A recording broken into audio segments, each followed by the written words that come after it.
நான் வந்து SSN survey சார்பாக 2024 பாராளுமன்ற தொகுதிகளின் முடிவுகளை பாராளுமன்றம் வாரியாகவும் அதில் வெற்றி யார், 2ஆம் இடம் பெறும் வாய்ப்பு யார், 3ஆம் இடம் வாய்ப்பு யார் என்பது முதற்கொண்டு சதவீதம் தொகுதி வாரியாக ஒவ்வொரு கூட்டணிக்கு என்ன சதவீதம் கிடைக்கும் என்பதையும் கூறி ஒட்டுமொத்த ரிசல்ட்டையும் நான் கூறிடுறேன். Possibility of seat, possibility of vote share எல்லாத்தையுமே நான் சொல்லிடுறேன். இப்போ முதல்ல ஒவ்வொரு இதுக்கும் நான் ஓட் ஷேர் சொன்னால் அது டைம் எடுக்கும். அதை நீங்கள் எல்லாருக்கும் சீட்டு கொடுத்துட்றேன். வெற்றி யாருன்னு மட்டும் நான் சொல்லிடுறேன். முதல்ல பார்த்தீங்கன்னா திருவள்ளூரில் திமுக வெற்றி, 2ஆம் இடம் அதிமுக கூட்டணி, 3ஆம் இடம் பாஜக கூட்டணி, வாக்கு வித்தியாசம் 1 லட்சத்திற்கு மேல். வடசென்னை திமுக வெற்றி, 2ஆம் இடம் அதிமுக கூட்டணி, 3ஆம் இடம் பாஜக கூட்டணி, வாக்கு வித்தியாசம் 2 லட்சத்திற்கு மேல். மத்திய சென்னை திமுக கூட்டணி வெற்றி, 2ஆம் இடம் அதிமுக கூட்டணி, 3ஆம் இடம் பாஜக கூட்டணி. இந்த மத்திய சென்னையில் ஒரு சின்ன கிளாரிஃபிகேஷன் சொல்லிடுறேன். 2ஆம் இடத்திற்கு இப்போ ஏன்னா நான் இது எடுத்து கொஞ்சம் நாளாகிடுச்சு இல்லையா, இது டஃப்பாக இருக்குதுன்னு ஒரு கணிப்பு. ஆனால் கொடுத்தது இப்படி கொடுத்துருக்கேன். மத்திய சென்னையில் டஃப், 2ஆம் இடம் யாருங்கிற ஒரு டஃப் நடந்துக்கிட்டு இருக்கு. ஏன்னா ஆனாலும் வாக்கு வித்தியாசம் 1 லட்சம் 1.5 லட்சத்தில் ஜெயிக்கிறவர் உறுதி. 2ஆம் இடத்திற்கு ஒரு டஃப் நடக்குது மத்திய சென்னையில். தென் சென்னை திமுக வெற்றி, 2ஆம் இடம் பாஜக கூட்டணி, 3ஆம் இடம் அதிமுக கூட்டணி, வாக்கு வித்தியாசம் 1 லட்சத்திற்கு மேல். என ஸ்ரீபெரும்பூர் திமுக வெற்றி, 2ஆம் இடம் அதிமுக கூட்டணி, 3ஆம் இடம் பாஜக கூட்டணி, வாக்கு வித்தியாசம் 1 லட்சம் மேல் தான். நான் 1 லட்சம் மேல் சொல்கிறேன்னா அது 1.5 ஆக்கலாம், 2 கூட போகலாம், மினிமத்தை சொல்லிடுவேன். காஞ்சிபுரம் கடும் போட்டி, சம வாய்ப்பு, திமுக அதிமுக 2 கட்சிகளுக்குமான சம வாய்ப்பு. 3ஆம் இடம் தான் பாஜக. இதில் சிறிய எட்ஜு, இப்போ திமுகவுக்கு சின்ன எட்ஜு இருக்குங்க. அது சிறுசாக மாறினாலும் அதிமுக கூட்டணி காஞ்சிபுரத்தை வென்றுவிடும். சம போட்டியில் இருக்குது காஞ்சிபுரம். வாக்கு வித்தியாசம் குறைவாகத்தான் இருக்கும். ஏன்னா கடும் போட்டிக்கிறப்ப வாக்கு வித்தியாசம் குறைவாகத்தான் இருக்கும். ஆரணி அதுவும் கடும் போட்டி, திமுக எட்ஜில் வெற்றி வருது. 2ஆம் இடம் அதிமுக கூட்டணி, 3ஆம் இடம் பாஜக, குறைந்த வாக்கு வித்தியாசம்தான். அந்த ஆரணியும் குறைந்த வாக்கு வித்தியாசம். ஏன்னா அரக்கோணம் திமுக வெற்றி, 2ஆம் இடம் அதிமுக கூட்டணி, 3ஆம் இடம் பாஜக கூட்டணி, வாக்கு வித்தியாசம் 75,000க்கு மேல். திருவண்ணாமலை திமுக வெற்றி, 2ஆம் இடம் அதிமுக கூட்டணி, 3ஆம் இடம் பாஜக கூட்டணி, வாக்கு வித்தியாசம் 1 லட்சத்திற்கு மேல். கள்ளக்குறிச்சி கடும் போட்டி, திமுகவுக்கு சின்ன எட்ஜ் இருக்குது, இருந்தாலும் அதை உறுதிப்படுத்த இயலவில்லை. ஏன்னா ஒன்று திமுக ஒரு சின்ன எட்ஜில் வரலாம், இல்லைன்னா வாய்ப்பு மாதிரி அதிமுக கூட்டணியும் வந்துவிடலாம். இது கள்ளக்குறிச்சியின் நிலை. ஏன்னா குறைந்த வாக்கு வித்தியாசம் தான் அங்கே நிலவும். விழுப்புரம் திமுக வெற்றி, 2ஆம் இடம் அதிமுக கூட்டணி, 3ஆம் இடம் பாஜக கூட்டணி, வாக்கு வித்தியாசம் இங்கே கொஞ்சம் டஃப் இருக்கிறதுனால 50,000க்கு மேலே தான் இங்கே கிடைக்கும். கடலூர் திமுக வெற்றி, குறைந்த வாக்கினில். பெரிய வெற்றியே கடலூரில் எட்டாது வழக்கம் போல். இந்த விட குறைந்த வாக்கில் தான் ஜெயிக்கும். கொஞ்சம் மாறினாலும் அதிமுக வெல்லக்கூடிய வாய்ப்பு வந்துடும். ஆனால் இப்போக்கி திமுக கூட்டணி தான் வெற்றின்னு வருது. கடைசி கட்ட களம் அவ்வாறாக போய்கொண்டிருக்கு. குறைந்த வாக்கு வித்தியாசம் தான் கடலூர்லையும் கிடைக்கும். வேலூரில் கடுமையான மும்முனை போட்டி, எல்லாமே நெக் டு நெக் இருக்காங்க. 34, 32, 30ன்னு எல்லாம் நெக் டு நெக்கில் நிற்கிறாங்க. மும்முனை போட்டி, கடுமையான மும்முனை போட்டி. அதில் வாய்ப்பு அந்த மும்முனை போட்டு கடுமையிலையும் ஒரு சின்ன கணிப்பை கணிக்கலாம். ஆனால் வாய்ப்பு எப்படியும் மாறலாம். ஏன்னா சிறிய எட்ஜு ஃபஸ்ட்டுன்னா திமுக, செகண்ட் எட்ஜு அதிமுக, 3ஆவது எட்ஜு பாஜக. அப்படித்தான் அந்த சீரியல் வருது. மும்முனை போட்டி கடுமையாக இருந்தாலும் அப்படித்தான் வருகிறது. ஆக யார் ஜெயித்தாலும் வேலூரில் குறைந்த வாக்கு வித்தியாசம்தான். ஏன்னா அது மட்டுமல்ல, 2ஆம் இடம் 3ஆம் இடத்திற்கும் குறைந்த வாக்கு வித்தியாசம்தான் காணப்படும். கிருஷ்ணகிரி கடுமையான போட்டி, சம வாய்ப்பு, திமுக அதிமுக 2க்குமே சம வாய்ப்பு. கிருஷ்ணகிரி தொகுதி 3ஆவது இடம் பாஜக, குறைந்த வாக்கு வித்தியாசம்தான். கிருஷ்ணகிரி கடும் போட்டி, கிருஷ்ணகிரி தான் சொல்லிட்டேன், சம வாய்ப்பு. தருமபுரி திமுக வெற்றி. எனக்கு கடைசியாக கிடைச்சா அதை நீங்கள் பர்டிகுலராக எந்த தொகுதி கேள்வியில் கேட்டாலும் விளக்கி சொல்கிறேன். ஒவ்வொரு தொகுதியும் கடைசியாக அந்த 10 நாளைக்கு முன்னாடி அந்த அன்னைக்கு அன்புமணி அன்னைக்கு மீட்டிங் வந்திருக்காரு. மறுநாள் காலையில் எடுக்கிறப்பையும் எனக்கு வந்து பாமக 3ஆம் இடம் தான் வருது. நான் வர்றதை தானே இது பண்ண முடியும். அதுக்கு முன்னாடி நான் 3 ரவுண்டு எடுத்து அது 4ஆவது ரவுண்டு எடுக்கிறேன். ஒரு வருஷத்தில் 4ஆவது ரவுண்டு. அது 10 நாளைக்கு முன்னாடி ஆனாலும் களப்பணி தீவிரமடைவதால் ஒருவேளை சௌமியா அன்புமணி அவர்கள் 2ஆம் இடம் பெறும் வாய்ப்பு வரலாம். ஆனால் வெற்றி என்பது திமுக உறுதி தர்மபுரியில். அடுத்து சேலமும் கடும் போட்டி தான். சிறிய எட்ஜில் திமுக நிற்குது. வாய்ப்பு மாறி அதிமுகவுக்கும் சென்று விடலாம். கடும் போட்டியில் சேலம் நிற்கிறது. வாக்கு வித்தியாசம் குறைவாகவே அங்கும் இருக்கும். அடுத்தது நாமக்கல்லிலும் கடும் போட்டி சம வாய்ப்பு தான். திமுக அதிமுக இருவருக்கும் சம வாய்ப்பு தான். குறைந்த வாக்கு வித்தியாசம் தான். ஈரோடு அங்கும் அதே நிலை. அந்த கொங்கு மண்டலம் வடமேற்கு அப்படியே வருது. கடும் போட்டி சம வாய்ப்பு திமுக அதிமுக. 3வது இடம் பாஜக. குறைந்த வாக்கு வித்தியாசம் தான் ஈரோடும். நீலகிரியும் அதுபோல் ஒரு கடும் போட்டி. ஆனாலும் சிறிய எட்ஜெடுத்து வெற்றியை நோக்கி செல்வது திமுக. ஆனால் சிறிது மாறினாலும் அதிமுக வெல்லும் வாய்ப்பு நீலகிரி தொகுதியிலே உள்ளது. மத்திய அமைச்சர் எல் முருகன் தொடர்ந்து வருவார். ஆனாலும் 3ஆம் இடம் தான் உறுதி. அதற்கான காரணங்களை கேளுங்க, கரெக்டாக சொல்கிறேன். ஏன்னா நான் 3 ரவுண்டு எடுத்துட்டேன், சொல்கிறேன். ஏன்னா குறைந்த வாக்கு வித்தியாசம் தான் வெற்றி நிர்ணயம் ஆகும். கோவையில் திமுக தெளிவான வெற்றி. 2ஆம் இடத்திற்கு கடும் போட்டி. இந்த 2ஆம் இடம் போட்டியில் நான் எடுத்த பொழுது கிடைத்த தரவுகள் அதிமுகன்னு வருது. ஆனால் மாறி பாஜக 2ஆம் இடத்தை பெற்றுவிடலாம். ஆனால் திமுக வெற்றி என்பது தெளிவாக இருக்கிறது கோவையை பொறுத்தளவில். பொள்ளாச்சி அங்கும் திமுக வெற்றி. 2ஆம் இடம் அதிமுக, 3ஆம் இடம் பாஜக. நாகப்பட்டினம் திமுக வெற்றி. 2ஆம் இடம் அதிமுக கூட்டணி, 3ஆம் இடம் பாஜக கூட்டணி. திருப்பூர் திமுக கூட்டணி வெற்றி. 2ஆம் இடம் அதிமுக கூட்டணி, 3ஆம் இடம் பாஜக. கரூர் கடும் போட்டி சம வாய்ப்பு. சிறிய முன்னிலையில் அதிமுக கூட்டணி கரூரில் உள்ளது. ஏறக்குறைய எனது கருத்து கரூரில் வெல்லும் வாய்ப்பு அதிமுகவிற்கு உண்டு. 3வது இடம் பாஜக. திருச்சி திமுக கூட்டணி வெற்றி. 2ஆம் இடம் அதிமுக கூட்டணி, 3ஆம் இடம் பாஜக கூட்டணி. பெரம்பலூரில் திமுக கடும் போட்டியை சந்திக்கிறது. இவ்வளோக்கும் பெரிய விஐபி நிற்கிறாங்க. ஆனால் அந்த களம் அதை விரிவாக இண்டிவிஜுவலாக கேளுங்க, சொல்கிறேன் பெரம்பலூர் எப்படி இருக்குன்னு. கடுமையான போட்டி இருந்தாலும் திமுக ஜெயிக்கும் வாய்ப்பு உள்ளது. 2ஆம் இடம் அதிமுக இதுதான். என 3ஆம் இடம் பாஜக. சிதம்பரத்திலேயும் கடும் போட்டி. ஆனால் திமுக வெல்கிறது. வாக்கு வித்தியாசம் எதிர்பார்க்கும் அளவு கூட்டணிக்குரிய வாக்குகள் வரவில்லை. ஆனாலும் வெற்றி பெறுகிறார்கள். கொஞ்சம் அந்த வரவேண்டிய அளவு மார்ஜின் வராமல் குறைந்த வாக்குகளில் வெற்றி பெறுவார்கள் திமுக கூட்டணி. ஏன்னா மயிலாடுதுறை திமுக வெற்றி. 2ஆம் இடம் அதிமுக, 3ஆம் இடம் பாஜக. வாக்கு வித்தியாசம் 75,000 மேல். தஞ்சாவூர் திமுக வெற்றி. 2ஆம் இடம் அதிமுக கூட்டணி, 3ஆம் இடம் பாஜக கூட்டணி. வாக்கு வித்தியாசம் அதே 70,000 மேல். திண்டுக்கல் திமுக வெற்றி. 2ஆம் இடம் அதிமுக கூட்டணி, 3ஆம் இடம் பாஜக. வாக்கு வித்தியாசம் 1.5 லட்சம் மேல் திண்டுக்கல். மதுரை திமுக வெற்றி. 2ஆம் இடம் அதிமுக கூட்டணி, 3ஆம் இடம் பாஜக கூட்டணி. மாநில பொதுச் செயலாளர் நிற்கிறாரு. ஆனால் 3ஆம் இடம் தான். ராமநாதபுரம் கடும் மும்முனை போட்டி.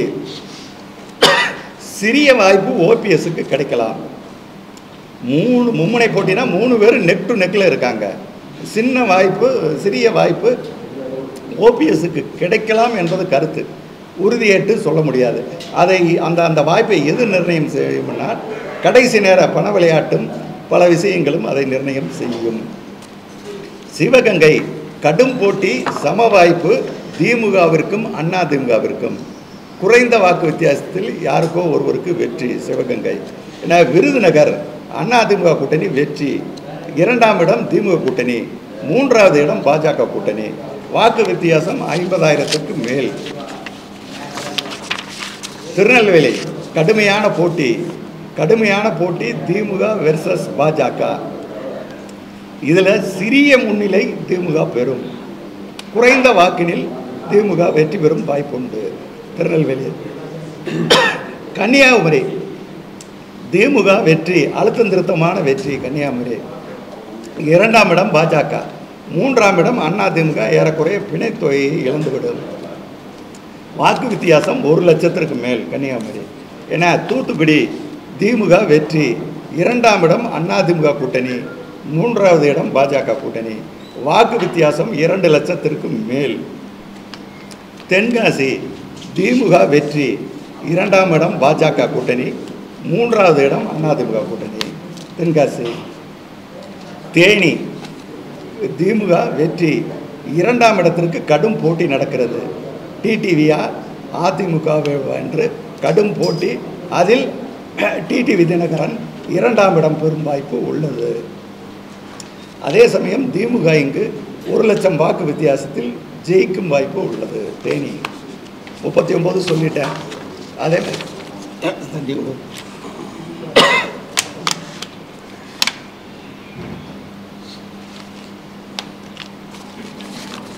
இந்த கூட்டணி ரீதியாக கட்சிகள் அணிகள் பெறக்கூடிய வாக்கு சதவீதத்தை சொல்லிடுறேன்.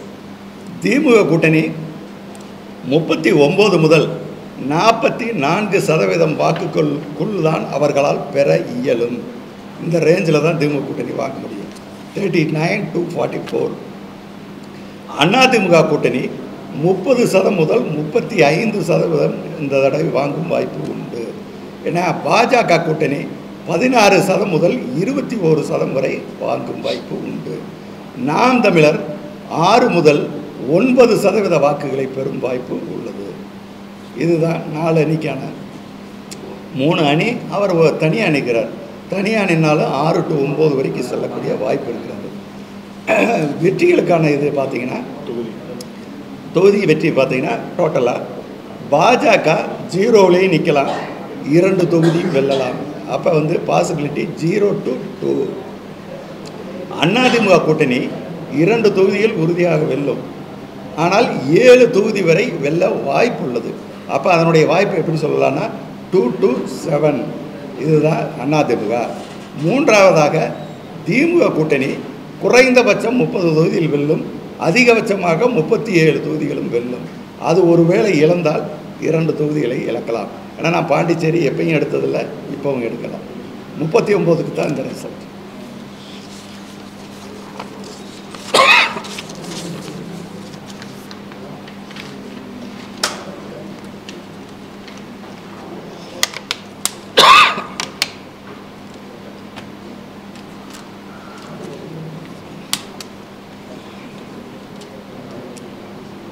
சார், யாருக்காவது எந்த விதமான சந்தேகம்னாலும் கேட்கலாம். அதான் சொல்லிடுறேன். இந்த 1.25 வருஷத்தில் 4 கட்டமாக எடுத்திருக்கேன். 4 கட்டமாக எடுத்திருக்கேன். அப்படியே 6 மாதத்துக்கு ஒரு தடவை 3 மாதத்துக்கு கூட பிரித்து எடுத்தேன்.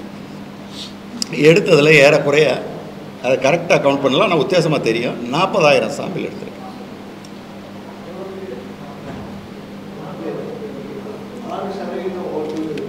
என்ன சார், 6லேருந்து 9 கூட போகலாம் சராசரி. பிஜேபி இப்போ வாங்குது. அதற்கான என்னன்னு சொல்லிடுறேன். நான் 1.5 வருஷம் முன்னாடி ஒரு பேட்டி கொடுத்துருந்தேன். சாணக்கியா சொன்னேன் இல்லையா, அன்றே திட்டவட்டமாக எனக்கு அப்சர்வேஷன் நாம் தமிழர் 10 வரைக்கும் அன்றைக்கி போச்சு. ஆனால் கடைசி நேரம் இந்த 6 மாதத்தில் நாம் தமிழர் கொஞ்சம் டவுன் ஆகிருக்கு. அதை நான் அப்சர்வ் பண்ணியிருக்கேன். அதே சமயம் பிஜேபி அன்னைக்கும் 15 தான். கட்சின்னு நினைக்காதீங்க, நல்லா கேட்டுக்கங்க. இப்போ ஏடிஎம்கே வாங்குதுன்னா ஏடிஎம்கே கட்சி அல்ல, கட்சி பலம் பூரா நான் தனியாக ட்ராக் அதையும் சொல்ல முடியும் என்னால். ஒவ்வொரு நீங்கள் நினைக்கிறீங்க திமுக வெற்றின்னு, ஆனால் திமுகவுடைய கட்சி பலமே 24% தான். 23 முதல் 24 தான். அதனால் அது 44 வாங்குதுன்னா பூரா திமுக அல்ல. கூட்டணி இருக்குது, இதற்கு அப்பாற்பட்ட நடுநிலை வாக்கு இருக்குது. இன்னொன்று ஆன்டி பிஜேபி ஓட்டுன்னு ஒன்று இருக்குது சார். ஒரு செக்டார் ஏறக்குறைய சிறுபான்மை வாக்கு 13% இருக்குது. அதில் 10-11% அவர்கள் கண்ணை மூடிக்கொண்டு பிஜேபி ஜெயிக்கக்கூடாது, அப்போ எதுக்கு போட்டால் இவங்களை தோக்கடிக்க முடியும். இதுக்கு பேர் என்னென்னா என்னுடைய கிளாசிஃபிகேஷனில் ரிலீஜியஸ் மோட்டிவேட்டட் ஓட்ஸ், மத அடிப்படையிலான வாக்குகள் தான் அது. ஏன்னா அதே மாதிரி அவங்க அப்படி அது டிஎம்கேல ஒரு 10% அப்படி பெர்மனெண்ட்டாக பேஸ்ட் ஆகி நிற்கும். அதுதான் அந்த கூட்டணிக்கான பலம். அந்த சிறுபான்மை 10% அப்படி பெர்மனெண்ட்டாக பேஸ்ட் ஆகிடும் இந்த பாராளுமன்ற தேர்தலில். ஏடிஎம்கே முதல் முறையாக, அதான் கேட்குறேன், நல்ல கேள்வி கேட்டால் எல்லாத்துக்கும் பதில் வச்சுருக்கேன். 5%க்குள்ளே தான் கடந்த சர்வேக்களை போயிட்டு இருந்தது. இப்போ கடைசி 2 மாதம் எடுத்ததில் 20% சராசரியாக அனைத்து பாராளுமன்றங்களிலும் அதிமுக பெறுகிறது. என் டீம் போகும், ஒவ்வொரு ஸ்பாட்டும் நானே உழைக்கிறேன். என் உடல்நிலை கஷ்டமான உடல்நிலை, காரில் போகிறோம்.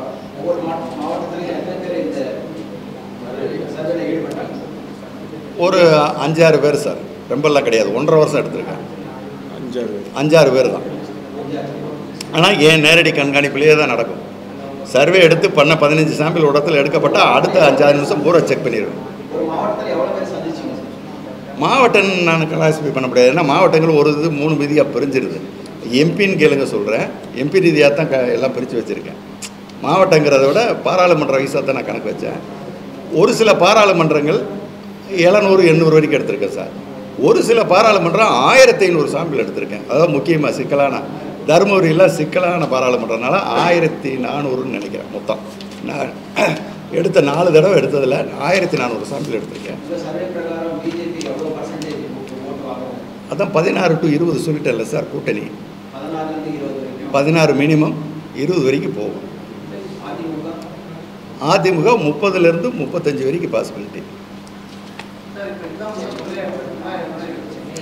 எல்லாம் எடுத்த ஆதாரெல்லாம் இருக்குது. அது வேணால் கொடுக்குறேன், பார்த்துக்கோங்க. இப்போ இங்கே வரல, ஃப்ரண்ட் லைனுக்கு நான் வரல. ஏன்னா ஒரு கட்சியிலேருந்து எல்லாம் எடுத்து அது வெளிப்படையாக சொல்ல முடியல. அதாவது கொடுத்தேன், 11லையும் இப்படித்தான் கொடுத்தேன், கேட்கல, தோத்தாங்க. 16லையும் இப்படித்தான் கொடுத்தேன், கேட்கல, தோத்தாங்க. இதுக்கு நான் என்ன செய்ய? இதில் சார் நான் தான் கேள்விகளை தயார் பண்ணுறேன். அதை தயார் பண்ணுறப்ப அந்த டயத்துக்கு தகுந்த மாதிரி தயார் பண்ணுவேன். இப்போ கடைசி ரவுண்டு, இந்த கடைசி ரவுண்டில் சுருக்கமாக தான் பண்ணேன். எந்த கூட்டணிக்கு வாக்களிக்க போகுதுன்னா மைண்ட் செட்டு வந்தாச்சு. எப்போவுமே ஒரு பொது தேர்தல்னா ஒரு 2-3 மாதம் முன்னாடியே மைண்ட் செட் வந்துடுவாங்க சார். என்னுடைய அனுபவம் 20 வருஷம். அப்போ வளவலன்னு முன்னே கேட்குறதெல்லாம் இப்போ ஏகப்பட்ட துணை கேள்வி வரும். அதெல்லாம் இப்போ தேவையில்லைன்னு நீங்கள் எந்த அணிக்கு 4 அணின்னு தெரிஞ்சு வச்சா எந்த அணிக்கு வாக்க, இது முதல் கேள்வி. இரண்டாவது கேள்வி, இந்த அணியில் எந்த கட்சிக்காக நீங்கள், ஏன்னா அந்த அணியில் எந்த கட்சிக்குன்னு தெரியணும்ல. இப்போ டிஎம்கே கூட்டணிக்குன்னு சொல்லிடுவார். நீங்கள் இந்த கூட்டணிக்கு எந்த கட்சிக்காக, கம்யூனிஸ்ட்டுக்கா, விசிகாவுக்கா, திமுகவுக்கா, அது ரெண்டாவது கேள்வி. பிறகு மூணாவது கேள்வி இது எந்த கூட்டணினாலும் அந்த ரெண்டாவது கேள்வி வந்துடும்.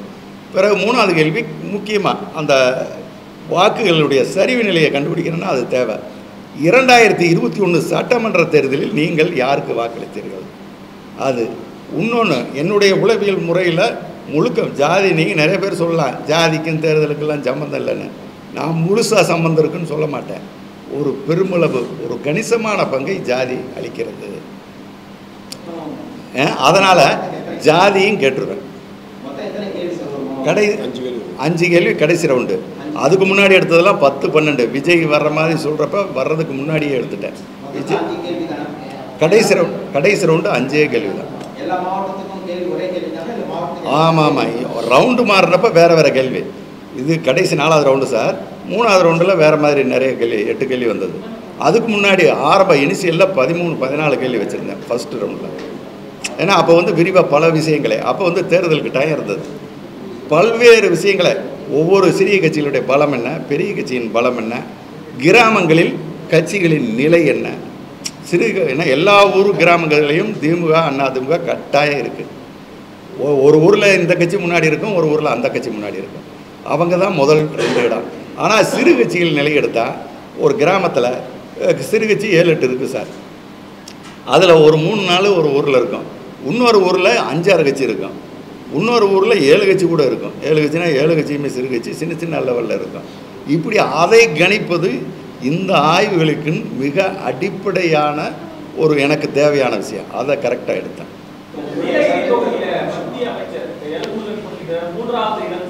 ஆமாம் சார், அதை நான் சொல்ல முடியாது. நான் எடுத்ததை சொல்கிறேன். பார்த்தீங்கன்னா சார், நீலகிரி தொகுதி கீழ் பாராளுமன்றம் எடுக்கிறப்ப இந்த 3 இருக்கு இல்லையா, அன்னூர், மேட்டுப்பாளையம், அந்த 3மே அதில் வரும். அவினாசி, மேட்டுப்பாளையம், சத்தியமங்கலம் 3மே கீழே இருக்கிறது, ஹில்ஸை விட்டு கீழே.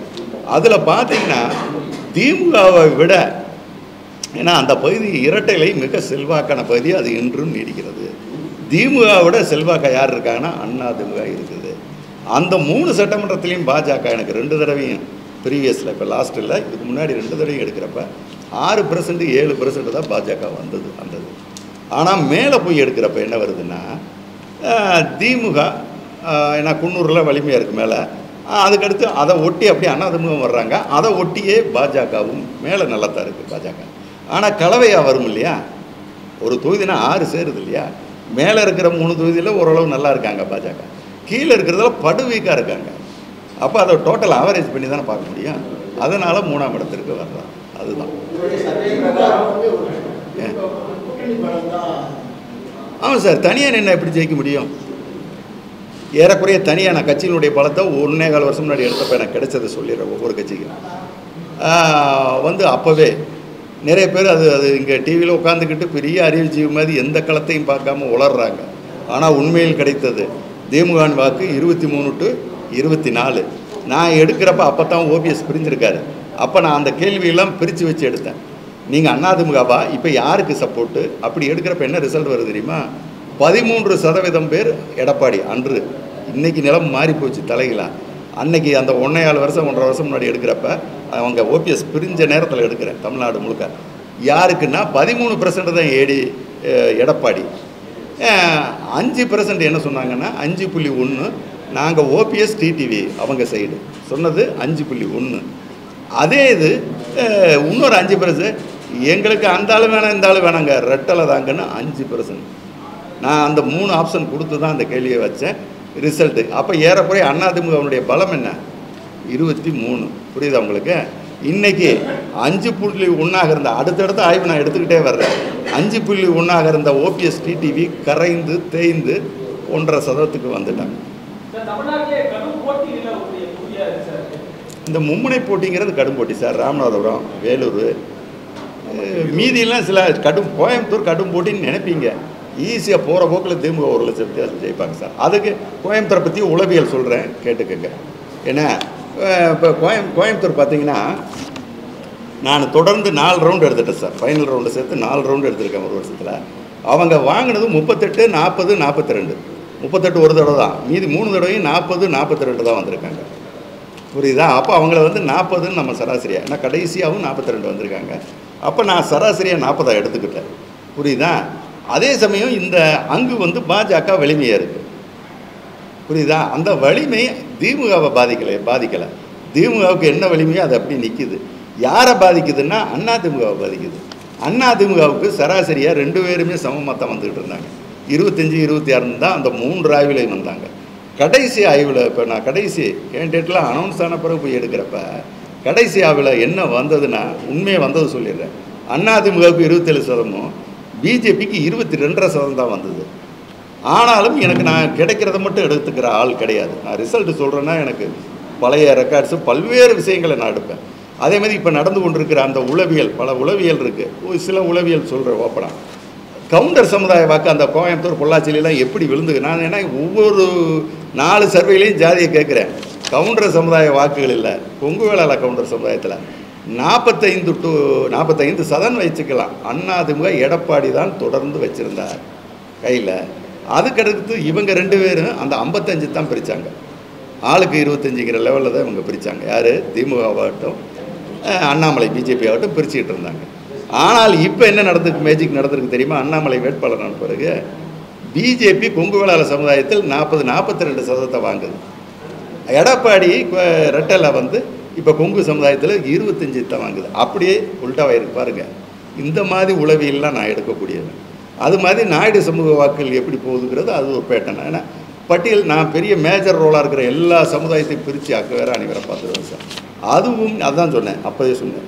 ஜாதிக்கு எலெக்ஷனுக்கெல்லாம் சம்மந்தலன்னு சொல்லலாம். நான் தொடர்ந்து 15 வருஷமாக பண்ணுறேன். அதான் ஒரு செகண்ட் இதை கோயம்புத்தூரை முடிச்சிடுறேன். நல்லா கேட்டுங்க சார். அவர் 40 குறைய போகிறதில்ல, குறைஞ்சாலும் 38. புரிஞ்சுக்கோங்க, 38. இவங்க 25க்கு ஒட்டி இருக்காங்க 2 பேரும். ஒரு விஷயம் புரிஞ்சுங்க, சீமான் எல்லா இடத்துலையும் குறைஞ்சது 6 இல்லை 8, 9 கூட போகிறாரு. கோயம்புத்தூரில் குறைஞ்சபட்சம் வச்சா கூட 6, 7 வருவார். என்னுடைய இது அது ஆய்வில் வந்ததை தான் சொல்கிறேன். அப்போ நான் 38, 6, 44, 45 போச்சுன்னு வைங்க, மீதி எவ்வளவு? 54 இருக்கும். அவ்வளோதான். அந்த 54ல் ஒருத்தர் 40 வாங்கினா தான் ஜெயிக்க முடியும். யாரை? திமுகவை ஜெயிக்க முடியும். அரித்மேட்டிக்கை கரெக்டாக கால்குலேட் பண்ணிக்கோங்க. ஏன்னா இதெல்லாம் நிறைய பேர் என்ன சிந்திக்கிறாங்களான்னு எனக்கு தெரியல. நான் எடுக்கிறத மட்டும் வச்செல்லாம் பார்க்க மாட்டேன், எல்லா கோணத்தையும் பார்ப்பேன். புரியுதா சார்? இந்த லாஜிக் புரியுதா? அங்கே 38 குறைஞ்ச வச்சு அது குறைய மாட்டாங்க. அப்போ 40 எடுத்தால் தான் ஜெயிக்க முடியும். 39 40. இந்த 54ல் ஒருத்தர் 40 போகணுன்னா ஒரு கட்சி 14க்குள்ளே அடங்கணும், 15க்குள்ளே அடங்கணும். அதிமுக 15க்குள்ளே அடங்கிடுமா? இல்லை பிஜேபி 15க்குள்ளே அடங்கிடுமா? அடங்காது. 25 தாண்டி தான் 2 பேர் நிற்பாங்க. அப்போ 2 பேரும் 30 ஒட்டி போய் நின்றுக்கலாம். யார் 2-3ங்கிற போட்டி நடக்கும் ஒழிய வெற்றிங்கிறது உறுதிப்படப்பட்ட அது திமுக.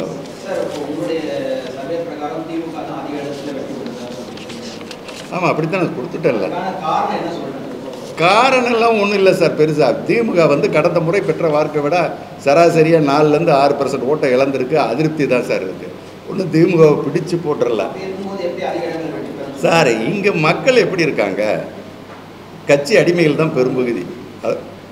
ஒரு கட்சி அடிமைகள் தான் சார் பெரும்பகுதி. அது எந்த கட்சியாக இருந்தான்னா, திமுகவாக இருந்தான்னா, அதிமுகவாக இருந்தான்னா, பிஜேபி, ஒரு கட்சி அடிமைகள் தான். ஏன்னா ஒன்று பிடிச்சிக்கிட்டா அதை பிடிச்சி தொங்குறவங்க தான். அந்த கூட்டணி பலம் இதுதான். அதே மாதிரி இந்த அரித்மெட்டிக்கில் சில விஷயம் நிச்சயம் இவங்களோட ஆளுங்கட்சி பலம் பணபலம்ங்கிறது திமுக கூட்டணிக்கு ஹெல்ப் பண்ணும். அது ஒரு 2-3% இன்க்ரீஸ் பண்ணி கொடுத்துரும். யாராவது ஒருத்தர்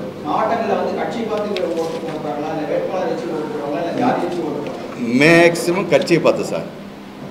ஒரு சில நுணுக்கமான தொகுதியில் அந்த இப்போ சொன்ன இல்லையா, கோயம்புத்தூர் உதாரணம், கொங்கு வேளாள கவுண்டர்கள் ஒரு வருஷமாக எப்படி இருந்தாங்க, கடைசி நேரம் எப்படி கொஞ்சம் அதுக்காக ஒரேடியாக மாறிட்டாங்க. 25 வாங்கினவர் 42க்கு போகிறாரு அந்த கொங்கு வேளாளர் ஆதரவை. ஆனால் 45 வாங்கிட்டு இருந்தவர் 25க்கு வந்துட்டார். அந்த மாதிரி சின்ன ஷிஃப்ட் நடக்கும். இப்போ உதாரணமாக தினகரனுக்கு அதே இதை நான் தேனி தினகரனுக்கு அப்பீல் பண்ணுறேன். அது விரிவாக எடுத்துட்டேன், பல ரவுண்டு எடுக்கிறப்ப இருக்கட்டும் என்ன இருக்குது. ஏன்னா தினகரனை பொறுத்தளவு முக்குளத்தோர் வாக்கில் 62% வாங்குறாரு சார். முக்குளத்தோர் மெஜாரிட்டி ஆதரிக்கிறாங்க. அவர் முக்குளத்தோர் யார், திமுக கேண்டிடேட், அவர் ஒரு 28% தான் வாங்குறார், கம்மியாக தான் வாங்குறார்.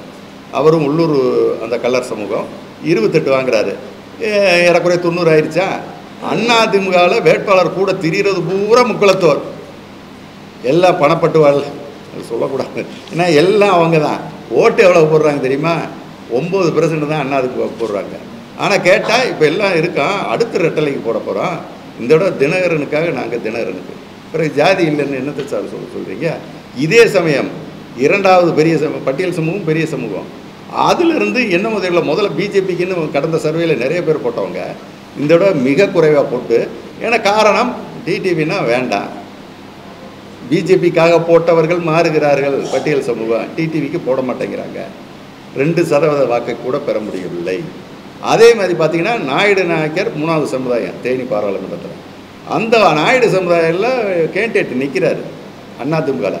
ஆனாலும் இந்த இந்த சமுதாயம் ஏதோ நாட்டை தாங்கள் காப்பதாக நினைத்து கொள்ளக்கூடிய ஒரு சமுதாயம். அதனால் நாங்கள் பிஜேபிக்கு போடுவோம், சொந்த சமுதாயம் என்ன எங்களுக்கு என்ன, நாங்கள் பிஜேபிக்கு போட போகிறோம்,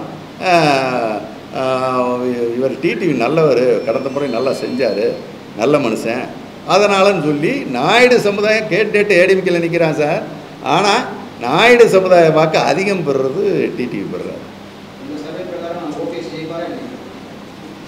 ஓபிஎஸ் எட்ஜ் இருக்குது சார் அவருக்கு, சின்ன எட்ஜ் இருக்குது, ஜெயிக்கிற எட்ஜ் இருக்குது, சின்ன எட்ஜு ஜெயிக்கிற எட்ஜ் இருக்குது. ஆனால் உறுதிப்படுத்த என்னால் முடியல. காரணம் நெருக்கி இருக்காங்க, எல்லாமே நெருக்கி இருக்காங்க. 30 ஒட்டியே எல்லாரும் உட்காந்துருக்காங்க கடைசி ரவுண்டில். சொல்லிட்டேன்ல சார்.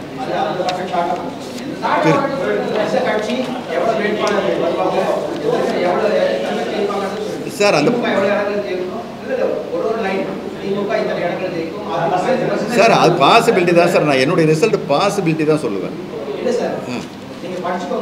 காங்கிரீட்டாக சொல்ல முடியும் சார். எல்லாமே பாசிபிலிட்டியில் தான் இருக்கு. சம போட்டின்னு வரதை நான் எப்படி ஒரு பக்கம் கொண்டு போக முடியும்? பண்ணுறேன் சார். இப்போ கிடைச்சதுல ஒரு தொகுதி சம போட்டி சார். அதை நான் ஒரு கட்சிக்கு எப்படி கொண்டு போக முடியாது? அதான் அதை தான் இப்போ சொல்கிறேன். என்ன சார், அதிமுக குறைந்தது 2 இடம் சார், 2 இடம் குறைந்தது தான். 7 வரைக்கும் போகும், அதையும் பார்த்துக்கிட்ட.